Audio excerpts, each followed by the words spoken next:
सबसे पहले आप सभी को अश्विन मास के नवरात्रि की हार्दिक शुभकामनाएं। वीडियो को लाइक कर दीजिएगा, कमेंट में जय माता दी अवश्य लिखिएगा। माता रानी आपके व आपके परिवार पर सुखों की वर्षा, सुख समृद्धि हमेशा बनाए रखे। अगर आपने चैनल को सब्सक्राइब नहीं किया है तो चैनल को सब्सक्राइब अवश्य कर दीजिएगा। श्री दुर्गा नवरात्रि व्रत कथा। इस व्रत को करने के लिए हमें सर्वप्रथम प्रातःकाल नहा धो कर के साफ कपड़े पहनने चाहिए। उसके बाद हमें माता रानी की तस्वीर या मूर्ति रख करके उसके आगे कथा को सुनना या पढ़ना चाहिए। अब हम कथा आरंभ करते हैं।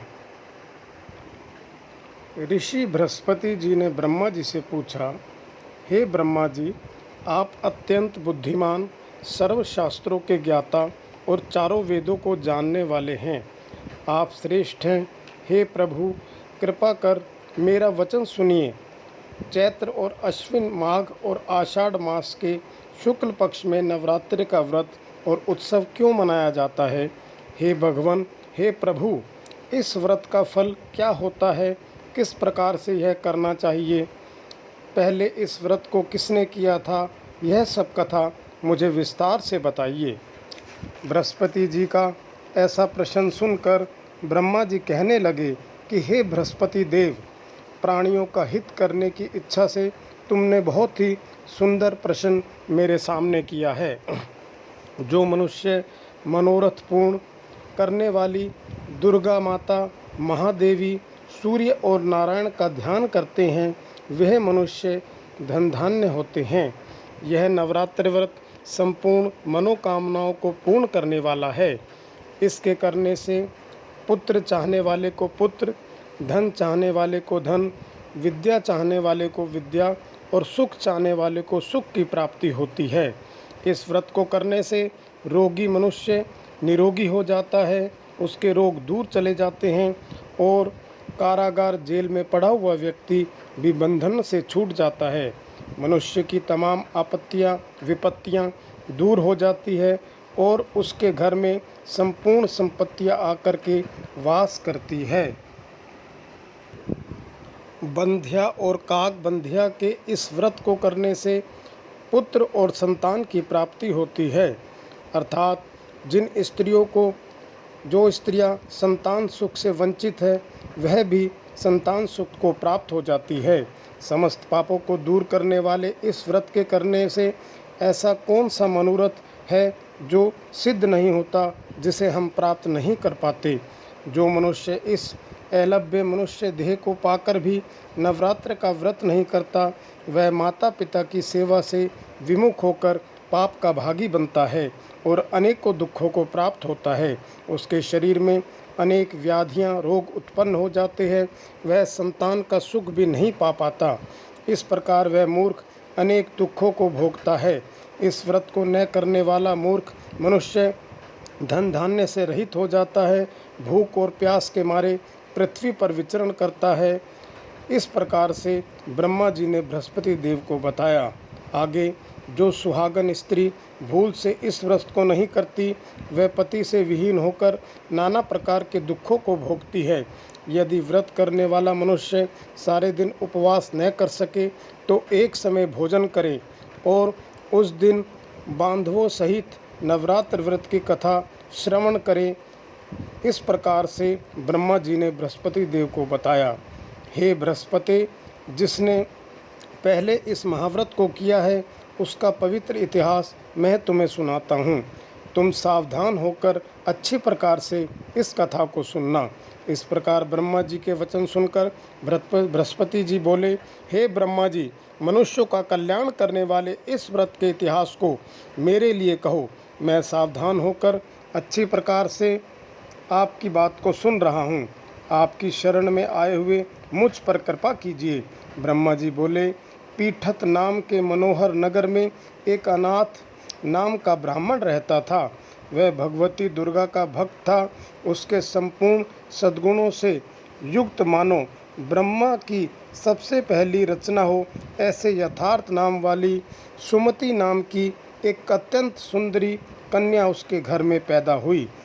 वह कन्या सुमति अपने घर के बालकपन में अपनी सहेलियों के साथ क्रीड़ा करती हुई इस प्रकार बढ़ने लगी जैसे शुक्ल पक्ष में चंद्रमा की कलाएं बढ़ती है।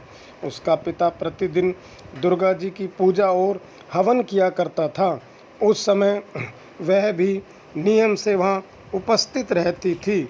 एक दिन वह सुमति अपनी सखी सहेलियों के साथ खेलने में मग्न हो गई और भगवती माता का पूजन में उपस्थित होना भूल गई।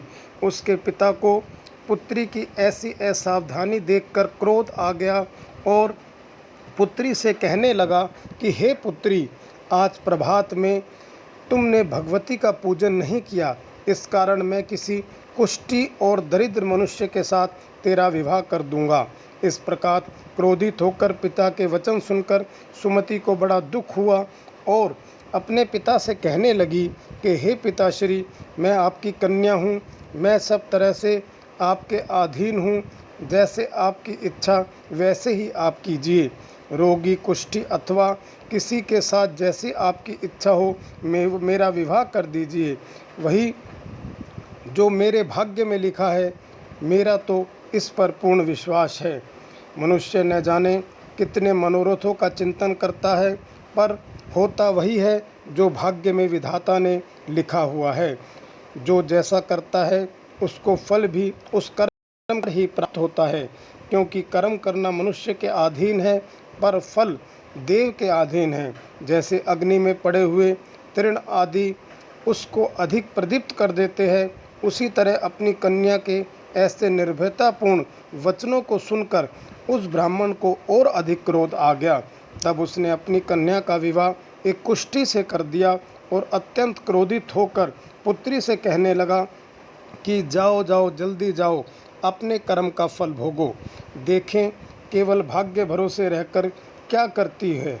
इस प्रकार से कहे हुए पिता के कठोर वचनों को सुनकर सुमति अपने मन में विचार करने लगी, अहो मेरा भाग्य दुर्भाग्य, जिससे मुझे ऐसा पति मिला।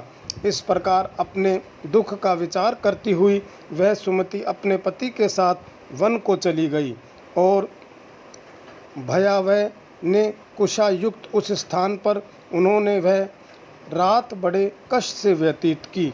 उस गरीब बालिका की ऐसी दशा देखकर भगवती माता उसके पूर्व पुण्य के प्रभाव से प्रकट होकर सुमति से कहने लगी कि हे दीन ब्राह्मणी, मैं तुम पर प्रसन्न हूँ, तुम जो चाहे वरदान मांग सकती हो।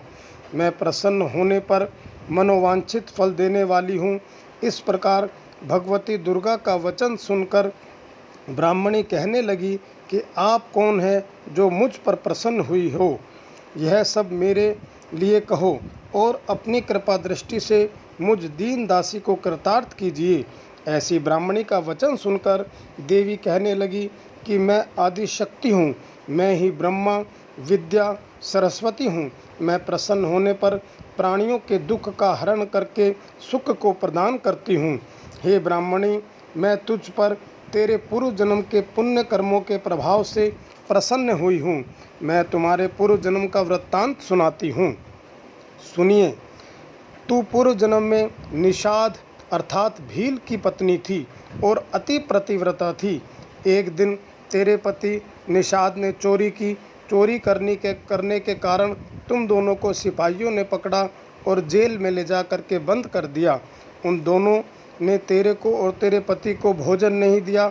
इस प्रकार नवरात्र के दिनों में तुमने न तो कुछ खाया और न ही जल पिया। इस प्रकार 9 दिनों तक नवरात्र का व्रत हो गया।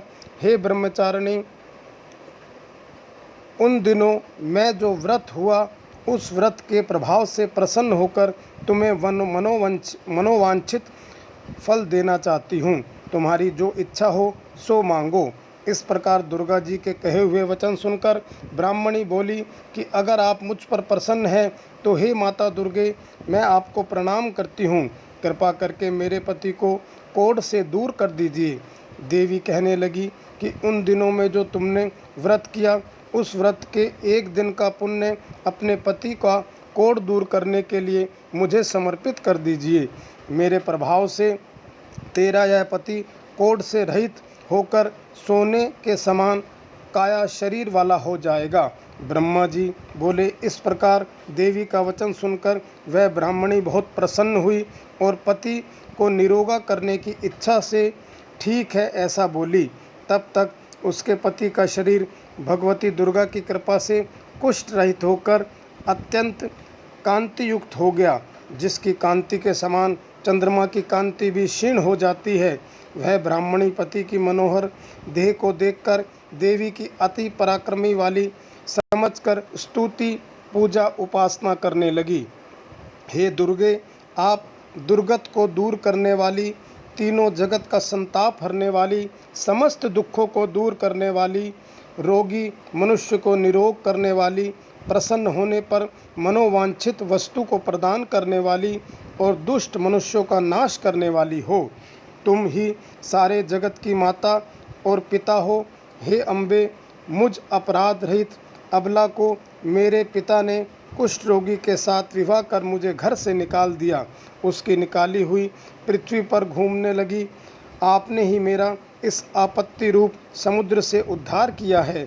हे माता देवी, मैं आपको प्रणाम करती हूँ, मुझ दीन की रक्षा कीजिए। ब्रह्मा जी बोले कि हे बृहस्पति देव, इसी प्रकार उस सुमति ने मन से देवी की बहुत प्रकार की उपासना की। उसकी की हुई स्तुति सुनकर देवी को बहुत संतोष प्राप्त हुआ और ब्राह्मणी से कहने लगे कि हे ब्राह्मणी, तेरे उदालय नाम का एक अति बुद्धिमान, धनवान, कीर्तिवान, यशस्वी और जितेंद्रिय पुत्र तुझे शीघ्र ही प्राप्त होगा। ऐसा कहकर वह देवी उस ब्राह्मणी से फिर कहने लगी कि हे ब्राह्मणी, और जो कुछ तेरी इच्छा हो वह मनोवांछित फल तू मुझसे मांग सकती है। ऐसा भगवती दुर्गा का वचन सुनकर सुमति बोली कि हे भगवती माता दुर्गे, अगर आप मेरे पर प्रसन्न है तो कृपा करके मुझे नवरात्रि विधि समझाइए। हे दयानिधि, जिस विधि से नवरात्रि व्रत करने से आप प्रसन्न होती है, उस विधि को और फल को मेरे लिए विस्तार पूर्वक वर्णन कीजिए। इस प्रकार ब्राह्मणी के वचन सुनकर दुर्गा कहने लगी कि हे ब्राह्मणी, मैं तुम्हारे लिए संपूर्ण पापों को दूर करने वाली नवरात्र व्रत कथा को बतलाती हूँ, जिसको सुनने से तमाम पापों से छूटकर मोक्ष की प्राप्ति होती है।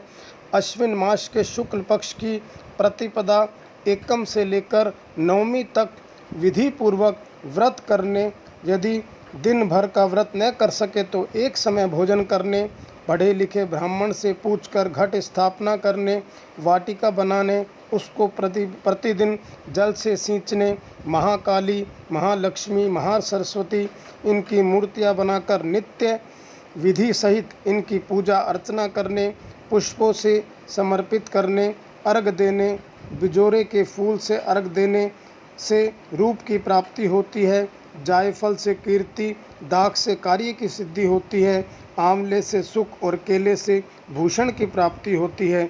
इस प्रकार माता ने ब्राह्मणी को बताया। इस प्रकार फलों से अर्घ देकर यथाविधि हवन करना चाहिए। खांड, घी, गेहूँ, शहद, जौ, तिल, बिंब, नारियल, दाख और कदम्ब इनमें हवन करें। गेहूँ से हवन करने से लक्ष्मी की प्राप्ति होती है। खीर व चंपा के पुष्पों से धन और पत्तों से तेज और सुख की प्राप्ति होती है। आंवले से कीर्ति और केले से पुत्र की प्राप्ति होती है। कमल से राज सम्मान और दाखों से सुख की प्राप्ति होती है। खांड, घी, नारियल, शहद, जौ और तिल इनमें से फलों से होम करने से मनोवांछित इच्छा की प्राप्ति होती है। व्रत करने वाला मनुष्य इस विधान से होम कर आचार्य को अत्यंत नम्रता के साथ प्रणाम करे और यज्ञ की सिद्धि के लिए उसे दक्षिणा, फल और वस्त्र प्रदान करें। इस महाव्रत को पहले बताई हुई विधि के अनुसार जो कोई करता है उसके सब मनोरथ सिद्ध हो जाते हैं। इसमें तनिक भी संशय नहीं है। इन 9 दिनों में जो कुछ दान आदि किया जाता है उसका फल हमें अश्वमेध यज्ञ के बराबर प्राप्त होता है। हे ब्राह्मणी, इस संपूर्ण कामनाओं को पूर्ण करने वाले उत्तम व्रत को तीर्थ, मंदिर अथवा घर में विधि पूर्वक करना चाहिए। ब्रह्मा जी बोले कि हे बृहस्पति देव, इस प्रकार ब्राह्मणी को व्रत की विधि और फल बताकर देवी अंतर्ध्यान हो गई। जो मनुष्य या स्त्री इस व्रत को भक्ति पूर्वक करता है वह इस लोक में सुख भोग कर अंत में दुर्लभ मोक्ष और स्वर्ग को प्राप्त होता है। हे बृहस्पति, इस दुर्लभ व्रत का महात्म्य मैंने तुम्हारे लिए बतलाया है। ऐसा ब्रह्मा जी के वचन सुनकर बृहस्पति जी आनंद के कारण रोमांचित हो उठे और ब्रह्मा जी से कहने लगे कि हे ब्रह्मा जी, आपने मुझ पर अति कृपा की है। जो अमृत के समान इस नवरात्रि व्रत का महात्म्य सुनाया, हे प्रभु, आपके बिना और कौन इस महात्म्य को सुना सकता है। ऐसा बृहस्पति जी के वचन सुनकर ब्रह्मा जी बोले कि हे बृहस्पति, तुमने सब प्राणियों का हित करने वाले इस अलौकिक व्रत को पूछा, इसलिए तुम धन्य हो। यह भगवती शक्ति संपूर्ण लोकों का पालन करने वाली है। इस महादेवी के प्रभाव को कौन नहीं जानता है। आपने यह वीडियो देखी। अगर आपको यह वीडियो अच्छी लगे तो इसे लाइक अवश्य कीजिएगा। अगर चैनल को सब्सक्राइब नहीं किया है तो चैनल को सब्सक्राइब भी कर दीजिएगा। कमेंट में जय माता दी लिखना न भूलिएगा। आपका दिन मंगलमय हो, शुभ हो। माता रानी आपके और आपके परिवार की सभी मनोकामनाएं पूर्ण करे। धन्यवाद।